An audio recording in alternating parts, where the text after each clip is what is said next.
Hi, everyone. This is Joshua Hoffman and Alex Gerashenko, and welcome to another episode of the Masters in Marketing Agency podcast, where we deconstruct the why and how agency owners found their success, and in season 2, discuss the future of marketing. Today, I have Vlad Mkrtumyan, the CEO of Logic Inbound, a marketing agency that provides both timeless and proven new customer acquisition strategies to drive business growth both locally and across the United States. Welcome, Vlad. Happy to be on the show. You nailed it. Appreciate that. Thank you. So I want to start with something, and it's a story about one of your previous companies, because I think it's just a great and hilarious story. So can you tell us a little bit more about Shoplets and what you guys built there? Yeah. So Shoplets was the first kind of quote unquote company I did. And we got 300,000 downloads around there, give or take.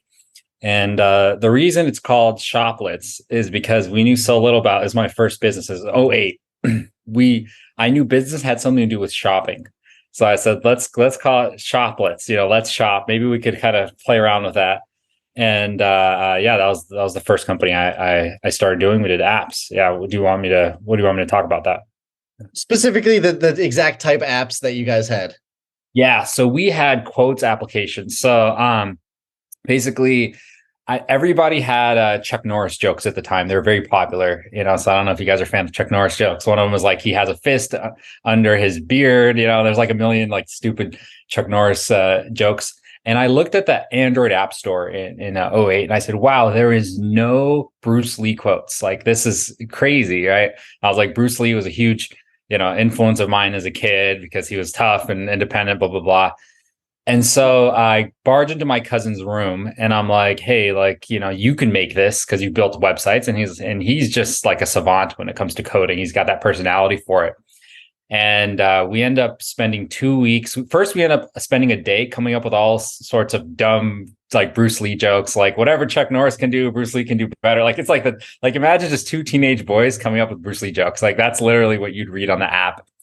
And the lucky part was that we were early on into the journey of the app store. And so when you published an app back then, you just get 500,000 downloads. And I didn't even know that. So in our first 2 weeks, we got around 1,000 downloads. And after that, my cousin was like, well, what do we do now? And I said, oh, well, let's just start building more and more apps. And then that's how we started kind of making our money. And then slowly but surely, right? That was the first thing that got me into tech and business. Come on. Share the other quote one that you did as well. Oh, Drake quotes. Yeah. So that was the most popular that people like to ask about. So Drake. So that one was actually a complete accident. I only heard maybe a couple, there was like a couple of Drake songs that I listened to at the time, and he was an up and coming rapper. And I did not know that he was actually gonna blow up the way he did. And then sooner or later, actually, that app just took off like fire because with his popularity, right? Like I don't think Drake even knew at the time, right? He was going to be such a huge success. I'm sure he knew he was going to be a success, but back then, right, he exploded and nobody else had Drake quotes done yet. So we did Drake. We did a bunch of others, Shakespeare. Some did great, some didn't do great. And it was kind of hard to predict, but we knew that celebrities are where the attention was. So, it was just kind of like a free celebrity fan app. We kind of did stuff like that for the fans. I'll try to make this a little relevant now to the actual podcast. Is there anything you learned from building that and running that company that you still use today? That's interesting because I do look back sometimes, but not as often as I should. And so from that first venture, there was a couple of different things I learned, right? The first is in B2C, it's a lot lower price point. And I didn't understand the value of having a high price point for marketing, right? If you're selling something for $100,000, right, and you have a 50% net margin, right, then you can spend the other 50,000 to market that thing, right? As long as whatever the costs are, right? Maybe it's 30K, you can put 20K into the marketing, right? And so that was something that I actually never really stopped to consider until the end of that journey, and I went into B2B with kind of higher price points and recurring. Right. That's the other thing in B2C, recurring B2C companies, very hard to build. If you think of Netflix, Hulu, Pandora, any of these companies are very difficult. But if you do get that right, then you got like a rocket ship, but it's super difficult. What else did I learn? I learned a lot. The main thing I think I found was that if you tie yourself into a popular brand somehow, right, then you can basically use their popularity, right, and then you create content for them, but at the same time you gain popularity, right? Just like a podcast, if you have hosts and also guests, right, that share their popularity together, and so that's really, I think, works well for business, especially PR and media. But anyways, I can go on forever, so let me know. No, that was great. And before I do jump into a little bit more business stuff, I actually want to talk about one of the habits that you shared with me last time we spoke, which is your journaling. So can you share a little bit more about why it's important to you and what you specifically journal about? 100%. So when I was 21, I actually met the CEO and co-founder of Costco, Jim Sinegal, at the time. And he was, first of all, taught me that strangers, especially business people, can be super nice, right? He at the time was probably worth at least 9 figures plus, right? And Costco, even 10 years ago, was huge. It was a huge company even today, right? But basically, he told me to focus on my family, my fitness, my relationships, and also business, right? And so I took that and I thought about it and I said, you know what? Family is great, but not everyone is a winner in everything. Same thing with friends, right? Like sometimes you grow out of it. But I said, okay, I'm going to focus on health, wealth, relationships. I actually had a journal and I took tons of notes and I lost the journal. I'm notorious for losing my journals. I've actually lost like 3 at this point. But what I do is every night I will take notes and just kind of thoughts to myself or motivation to myself of like things I need to do to improve. And then I will basically rate myself from 1 to 10 for health, 1 to 10 for wealth, 1 to 10 for relationship building. For relationship building, I actually reach out to awesome people who I either want to A, stay in contact with, or B, build a relationship with that I've never known. And that's been amazing. And then I also write down 4 different things. So I have a habit, a really weird habit actually, that I've been doing, which is you write down what you're going to do before you do it. And that's like one thing that I do a lot. And I look back and I'm like, wow, all I have to do is really just like blink, write down what I'm going to do. And then I do that task. And it's just this habit that I have. So then I tell myself, like, the only thing stopping you, Vlad, from doing this task right now is just freaking writing it down, because I've done it hundreds of times now, right? And so that's the other thing for the journal. And then I also write down, this is really getting pretty tedious for the listeners. I'm sorry out there. So I also write down what one question right before I go to bed that I should think about, kind of subconsciously. And sometimes I'll write down the answer. Sometimes I won't. Something learned that day, something to improve on. And then last but not least, the last one is, what did I enjoy that day? This might be a weird question, but where do you think you would be if you didn't do that stuff? We reached our first million in revenue without me doing that, right? But I imagined, I imagine like, what's the best version of like billionaire Vlad, right? Like if I was, trying to hit that 10-figure club, right? And for some reason, I just imagined myself with a journal and just organizing myself, right? So I think without it, right, I'd still probably be $1 million company, right? But now we're growing even more. So I think to get to the $5 to the $10 million level, like you have to basically step up, right? And so this is my way of stepping up. And for the business owners out there, right, like I have a mentor who never reads books and he journals. I have another one who actually reads tons of books. He doesn't journal. So, but he'll read like 2 or 3. He'll just cycle through them. He's a beast. And these are 9-figure plus guys, right? So for their businesses, I think it depends, right? It's whatever helps you. And I think that's the thing, right? Like success is I would say, is a combination lock, and you have to like create the combination for yourself. This helps me like just stay sane. How do you, I love that. I think, I do a decent amount of reading, but I've always wanted to journal and I don't.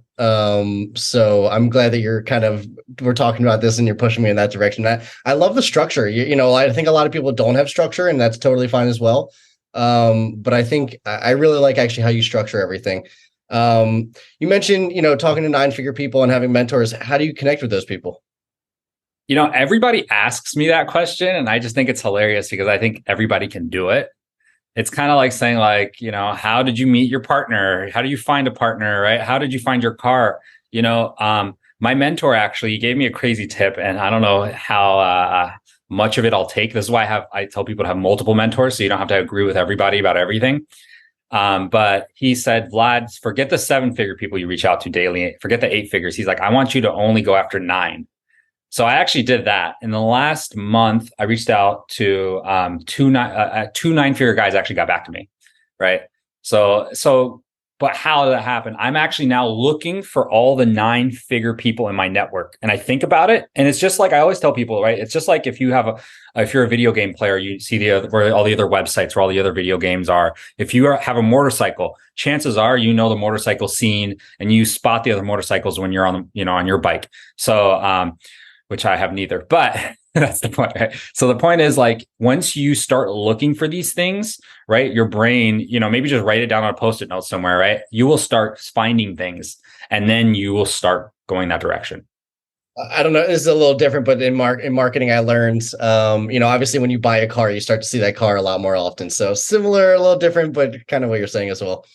Now I want to take a step back and talk about your business. So can you tell us a little bit more about Logic Inbound? Yeah, so Logic Inbound, this is my third company. I'm excited because this is, we hit the 7-figure mark and now we're just growing. And so we are a marketing agency that specializes in SEO.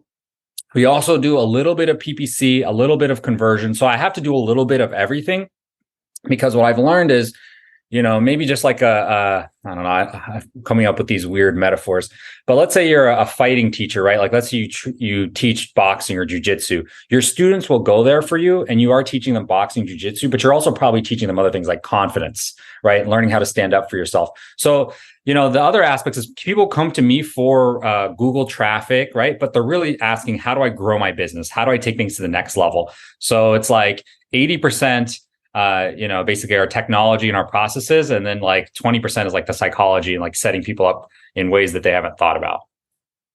I love that. I was actually just watching Hard Knocks, the NFL documentary, and the head coach and the head coach was talking about competitiveness. I think what is it about? And it wasn't just about the sport. And actually, a lot of times I know that college athletes, a lot of times their parents are making the decision which college they go to. And the way that the coach usually sells them is, I'm not just making them a good football player, I'm making them a good man. I'm making them a good person. I don't know. That's kind of what you triggered me to think about there. How did you guys get started, and how did you guys get your first customer? Yeah, so we got our first customer the good old fashioned way. Basically, we actually went through our existing network, right? Everybody, if you take a look through your address book, right, you'll know 300 to 500 people. A little bit more extroverted, right? So I know a little bit more than that, but I literally would make a list of every single business owner I knew, and I would pitch them 10 ideas. This was between my second company and my third, Skyreal. And on that idea list was like, you need to fix this for your website, like just value, right? And I got this from James Altucher. He has something called like being an idea machine, where you come up with 10 ideas every day. And basically, that's what I did during that period. I would come up with 10 ideas of how businesses can improve every day, of just random things to get my idea muscle growing. And then before, in the past, I had a friend who was also a business owner. He referred me to this car dealership who we're actually working with today, ironically, right? But we did a social media campaign, did not go great, but the guy gave us a chance. Like, he saw 2 young, hungry guys that are just like willing to hustle. And then basically, so that went okay. And that actually paid me like $2-3K a month. And I was like, that's great. And I was like, 25 at the time. And I was like, this is amazing. And then I said, okay, well, maybe I could pitch kind of websites and kind of these types of ideas to other people. I would pitch anything and everything to people, right? Like, but it almost basically skill and luck, right? So I just kept going. And then I found my first client. And then my first client, I got in, and this is the number one thing, by the way, you guys or any other marketing agency owner should do. I should be doing more of. Your client has connections to your next, referral, but not only that, also referral partners. So whenever you get into a new client account, you guys are probably also messing this up right now, right? I can bet money on this because very few people have a great process here. You should know every single vendor your client is working with, and you should take those people out to eat. And those people, that PR guy who also serves your client, right then and there, you have mutual trust. You serve Bob, the next person also serves Bob. So you guys have Bob as a mutual client, even if you had Bob as a mutual client for, let's say, 3 months, 6 months, right? That PR person is much more comfortable giving you more referrals, and vice versa. So that's basically how we started building it out. And then, I've done cold calls and everything else. Yeah, do you have any no, I love that. Do you remember any of your crazier pitches, whether it's one of the 10 suggestions or a straight up pitch or anything like that? I want to hear some good stories. Like, so 10 ideas of how, like, like when I pitch people 10 ideas. I mean, there is okay, so I'm gonna give you this story. It's not I guess it's kind of crazy, not really. So basically back then I would go to media. This is like in the Sky Reel days, right? I would say I really made all my, I still make the foolish mistakes today, right? But kind of the foolish mistakes for my age group at the time. I went and I did not have a car. So me and my cousin, actually, we're hustlers, right? Like, this is why I love my partner, because he just works just as hard as me. He'll put in the 70, 80 hours a week. So we would actually take 30 minutes of walking to the bus stop. We took the bus for 45 minutes to this meeting. Then we got to our client's office. We joked with them about traffic and the drive over. Hint, we did not have a car, right? He was like, traffic must have killed you. I was like, I can't even afford a car. This guy doesn't know it. Then we would walk. So then we go to this guy. We pitch our 10 ideas. It turns out this meeting was an MLM meeting. He's actually selling us on his MLM. So it's like a reverse pitch. So I sit there to this guy's presentation. And then what I do, guess what I have to do now? Now I have to walk 30 minutes back. And then I have to take the bus 45 minutes back. And then 30 minutes. So that's, so whenever I think of hardship, I think a lot of us actually forget about this, right? Like, we don't think about Ukraine or because it's so far away from home, but we forget about the really hard days. Like today, running $1 million company, let's be honest, guys. Like, if you're running a company, like, and you're doing, you're making six figures, like, this shit's easy, right? Because when I first had to start out, like, I'm not going to have to walk 30 minutes, then sit on a bus for 30 minutes, walk another 15, 30 minutes, and then, do the whole thing just to get one appointment in, So anyways, there's I guess a quote unquote crazy story. And the guy didn't even listen to my ideas. So yeah. That was great. I'm going to push further. Is there another good story? Because I feel like you're just chock full of good stories. So I'm one of these guys that can talk forever. So okay, so you be careful. Okay, so basically, so I'll tell you the story of how my first friend that I was basically went in and how I got him as a client, right? So one of my early clients, actually, right? So one of my early few pitched them 10 ideas. Hey, here's 10 things I think I'm willing to give you these ideas for free of which your business can be doing better, right? So basically, I go in, right, and I pitch this guy my ideas. And so when I pitch him my ideas, he's like, "Oh, these are great." And I'm like, "Cool. So you want us to do marketing for you?" Right? He's like, "No, I don't like these ideas." 2 weeks later, he hits me up. He's like, "Vlad, how you doing?" I was like, "I'm doing great." He's like, "I don't know why I just thought of your name randomly, but I have a list of phenomenal ideas that I just came up with that, Vlad, I think you might be the guy to implement." I was like, I just pitched this guy, but he takes all the credit. I'm like, "Great, you can have the credit," right? That's the other thing I like. Yeah, it's, you can get, I forgot who said this, but you can get anything done as long as you give other people the credit, right? So I'm like, yeah, you're a genius. I love these ideas. So I go in, right? This is one of my early clients. So I put up with a lot more BS back then because when you're desperate, right, you put up with a lot more. So this guy, I talked to him. He's like, I don't know. And then he's like, well, why don't you meet me at my place, right? And then so I meet back at like kind of his office living situation. And then this guy's like, "Oh, Vlad, do you want to smoke?" I'm like, "No, feel free to smoke." So basically, I'm just sitting there, just listening to this guy, just praying somehow, because I suck at sales at this point, and I'm, I don't have the guts to ask the right questions. I don't even have a framework, confidence, right? Throw everything out the door. So basically, I end up actually sitting through this guy just smoking, and just like the room at this point is just filled with smog. I'm not a smoker, right? Mind you guys, right? And he's just smoking nonstop. The room's filled with smog, and I'm just like, I'm nodding my head. And then I get out of there still not knowing whether I'm going to close a deal with this guy who just said he had these ideas. And luckily, he ended up turning into one of our other early clients. Yeah. Wow, that's great. You have to in the early days, you got to kind of just like, well, you don't have to, but it's good experience. Are you still an idea factory? Or are you implementing some of these ideas the world of SEO is changing a lot. I'm sure PPC is changing a lot as well, but I know SEO right now is kind of like in a whole turmoil state. At least some people think so. I don't think it's in turmoil. I actually had a agency dinner with my friend because I'm a connector personally myself, right? I love people. So I set up this dinner with these 4 agency friends of mine here, 4 of us total. And he said, take a look at the government, right? The US government, they've got the FBI, CIA, they have some of the most advanced technology that we can't even imagine. They're probably listening to us, right now. They know what we're going to do before we even think, like they probably have if they wanted to, they could probably map out your daily route and know where you're going to go next. They still have employees, they still have staff. They still have F-16 fighter jets, right? So our technology is only going to get stronger, but people are still going to need to pilot it, right? Because you're still going to, at the end of the day, right? I think people are going to trust other people more than machines, as long as they're, in your circle, in your network. So there's still going to be people that, are in charge, and you're just going to be able to get more done. I think that's how it's, and you just got to be flexible, right? And in terms of ideas, I have too many opportunities. So I just make sure to stay focused. That's really the biggest thing. And even today, I struggle with that sometimes. Yeah, that's a tough one.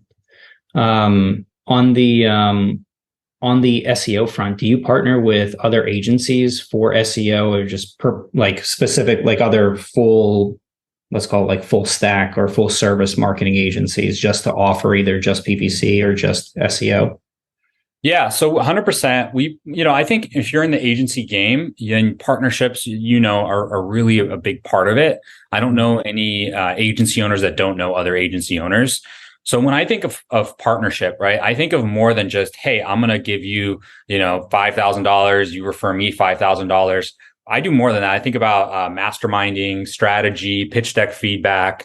Hey, one of my employees is having a tough time, right? What should I do? Right? I have this scenario, you have that scenario, legal compliances, all this kind of stuff, right? I'm constantly getting advice, strategic feedback, forms, right? So I've done all that partnership.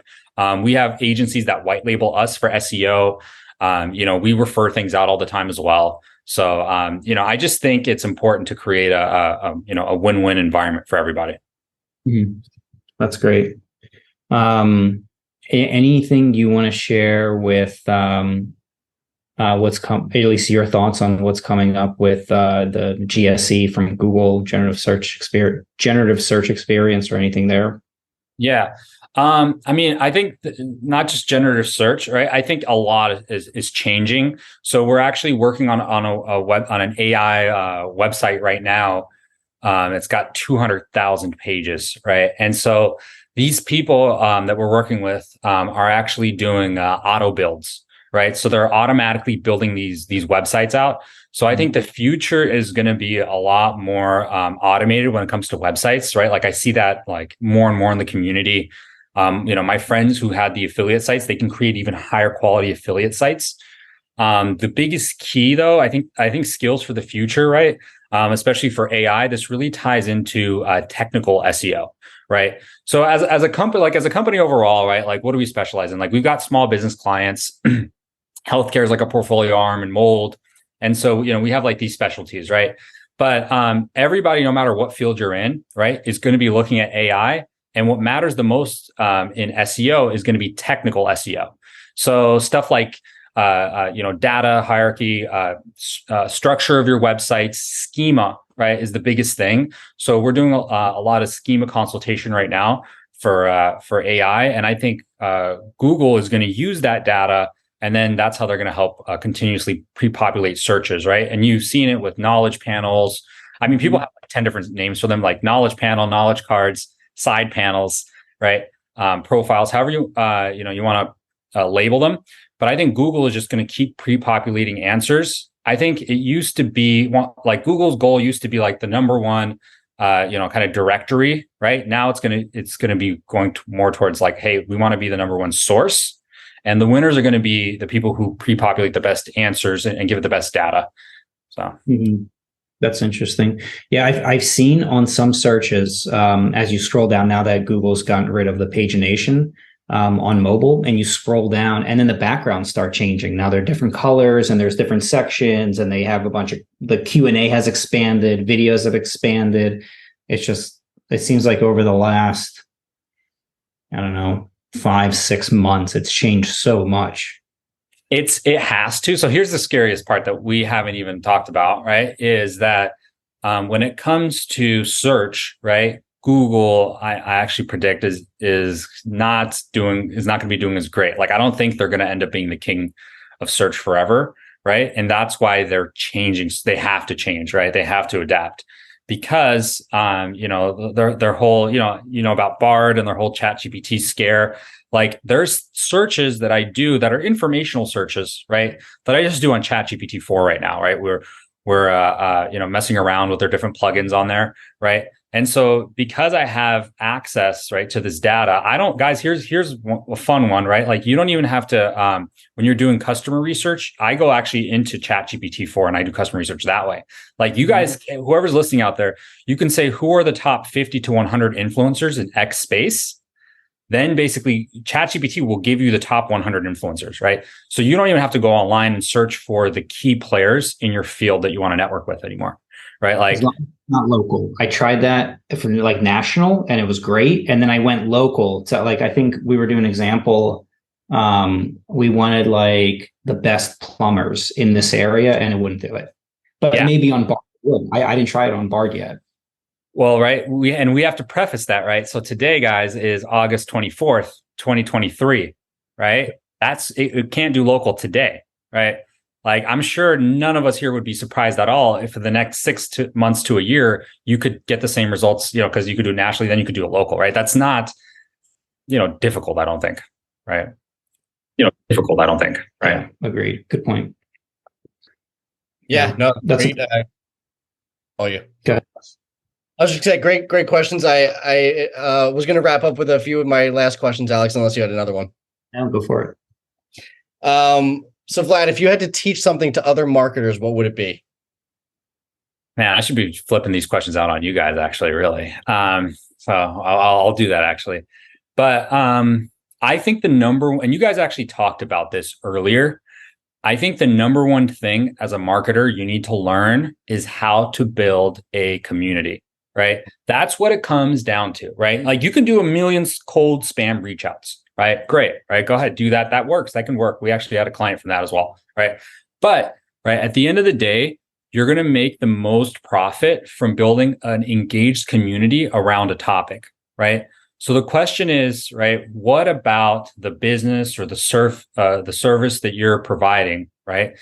What about it excites you the most, and where can you build a community around that, right? Because people will genuinely see, your excitement. So I think that's like the best companies in the world have the best communities, right? And so everything else you're doing is just building value for that community as you're building that audience, And so that's the thing that I would, if I had to write a book on marketing, right, it would all be about, like, your community is what it would be called. And that's what it's all about.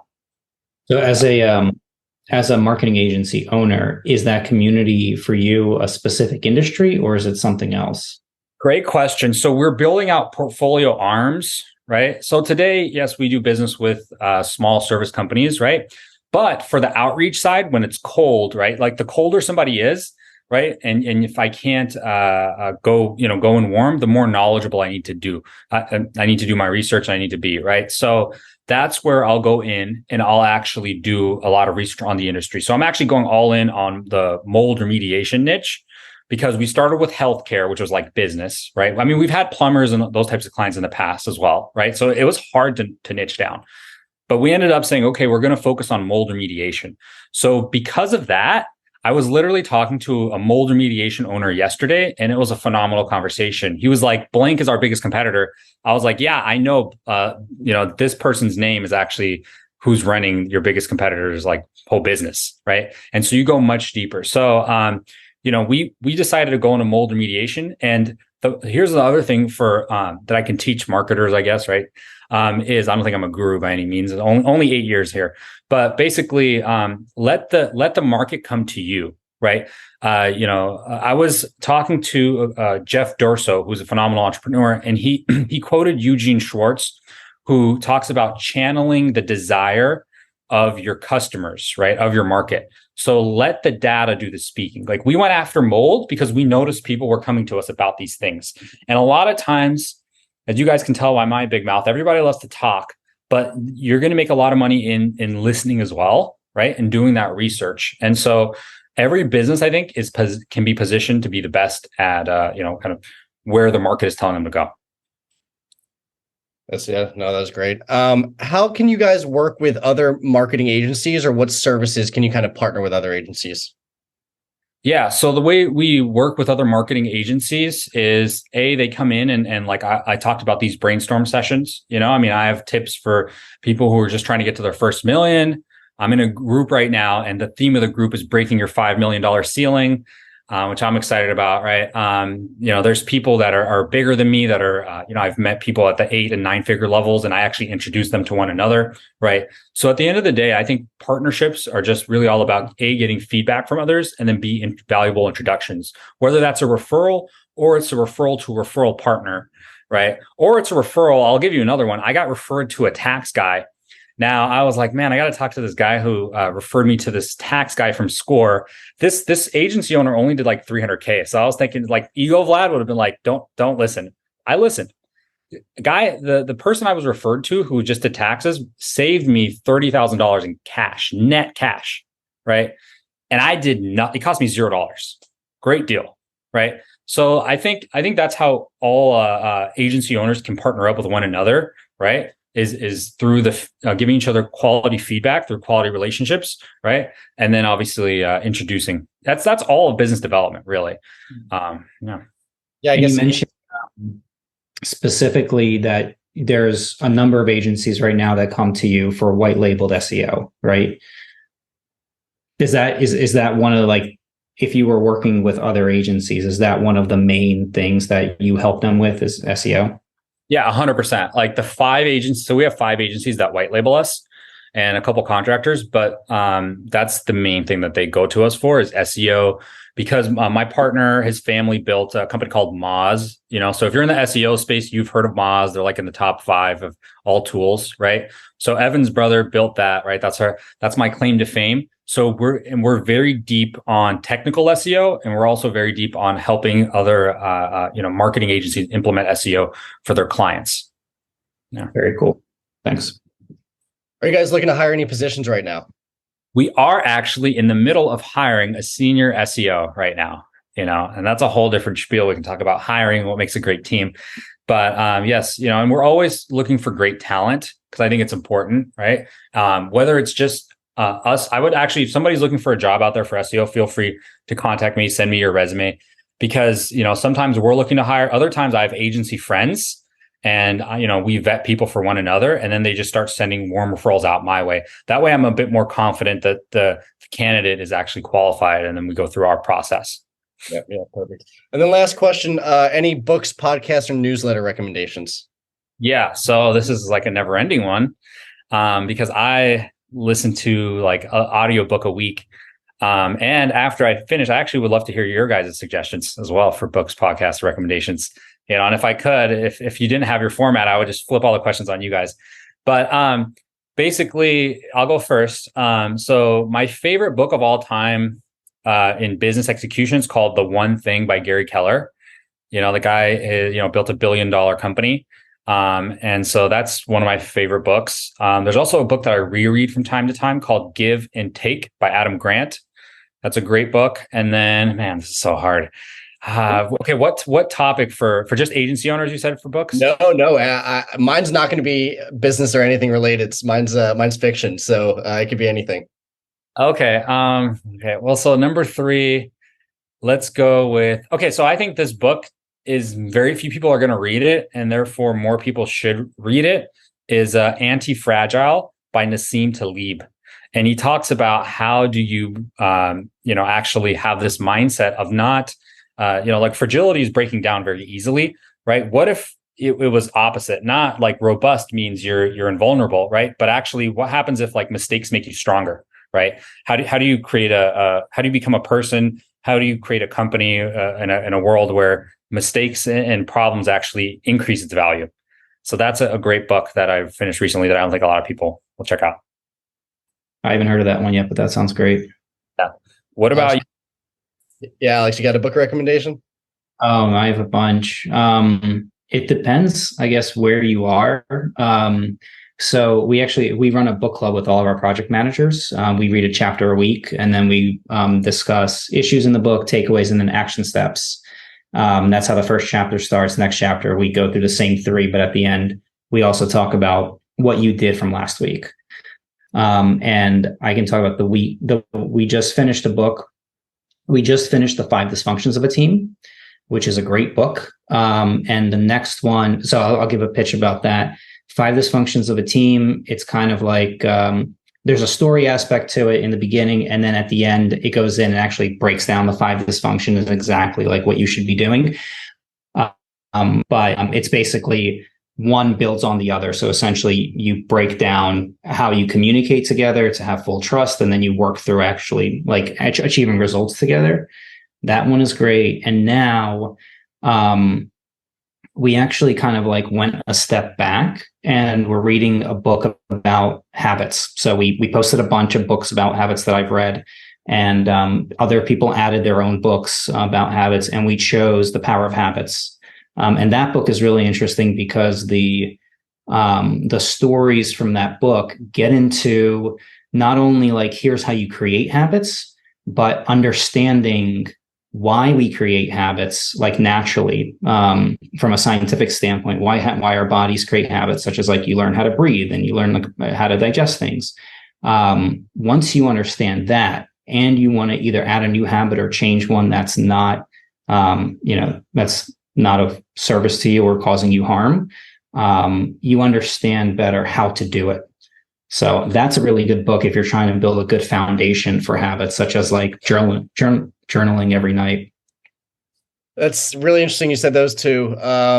I had a friend's dad who was just like this very successful person that I knew. And one time years ago, I asked him to just recommend a few books, and both of those books were in his like 5 recommendations. So that's pretty crazy you said that. All right, I'm going to throw a curveball in here then, because you guys gave enough marketing and business books. And I just read the Once Upon a Time in Hollywood by Tarantino. So it's his book, but it's actually not just the movie. It's actually like subplots that kind of touch the movie and don't. And I'm obsessed with Tarantino, so I'll pitch him anytime I can. And then my very generic, boring answer is Meditations. That book did a lot for me. I love Stoicism, and I know it's trending right now and everything. So those are my 2. So as we come up to the end of the episode, I just want to give you an opportunity to mention how people can find you and anything else you'd like to end with, Vlad. Yeah, I mean, you can find me. I'd like to think I'm fairly approachable, right? So you can add me on Facebook, Vlad Mkrtumyan, or you can find me on Twitter. Vlad Gives on Twitter, and then Instagram, although I'm there sometimes, is Vlad Gives also there, and LinkedIn. You just mentioned this podcast. You just got to start off with I listen to this podcast.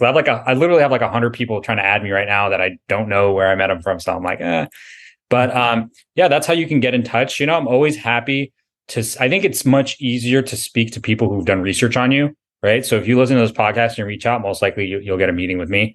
And then my last tip, I guess, for people would be just focus on building your community towards where you want to be. I think that's key. I appreciate that. And thank you so much for coming on the show. And for those of you who learned something new from this episode, please consider giving us a like or a follow so we can continue getting the highest quality guests. And as always, thank you for listening, Vlad. I think I smiled and enjoyed this call more than most, if not all of them. So I appreciate you coming on. Cool. Thank you so much. Thanks, Vlad. Thanks for listening to the Masters in Marketing Agency podcast. I hope you got a ton of value out of this episode. And before we go, I just want to thank our sponsors, DevNoodle. DevNoodle provides marketing agencies with the ability to offer their clients unlimited website design, build, and management services with fixed monthly plans. If website design, development, and maintenance is holding your agency back from growing, please reach out to us at devnoodle.com, where we make websites easy for you and easy for your clients. devnoodle.com.